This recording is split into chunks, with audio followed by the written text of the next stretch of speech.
everybody, I just wanted to read you the Night Before Christmas Mopar edition. So when you're tucking in your Mopars tonight, make sure to watch this video, or if you're tucking in your kids or your pets, you must watch this on Christmas Eve before Santa comes, because Santa does deliver car parts.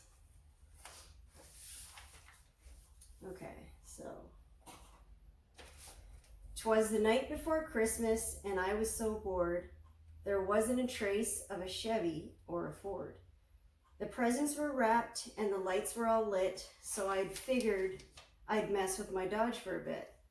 I popped the release and I lifted the hood when a deep voice behind me said, "Looks pretty good." Well, as you can imagine, I turned mighty quick, and there by the workbench stood good old St. Nick. We stood there a bit, not too sure what to say. Then he said, "Don't suppose that you'd trade for my sleigh." I said, "No way, Santa," and started to grin, "But if you've got the time, we could go for a spin."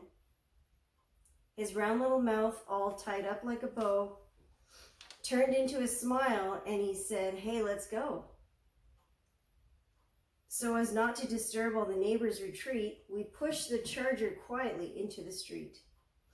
Then, taking our places to roll down the hill, I turned on the key and I let the clutch spill. The sound that erupted took him by surprise, but he liked it a lot by the look in his eyes. With Hoosiers a-crying and side pipes aglow, we headed to Summit, where the hot rodders go.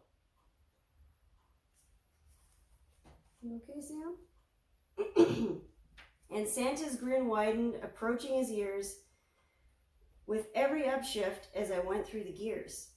Then he yelled, "Can't recall when I felt so alive," so I backed off the gas and said, "You want to drive?" Old Santa was stunned when I gave him the keys.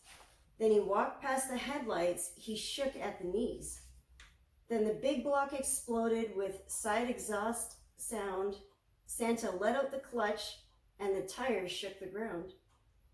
Power shift into second, again into third. I sat there watching at a loss for words.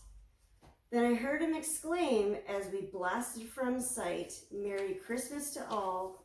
What a great night." Merry Christmas, everyone.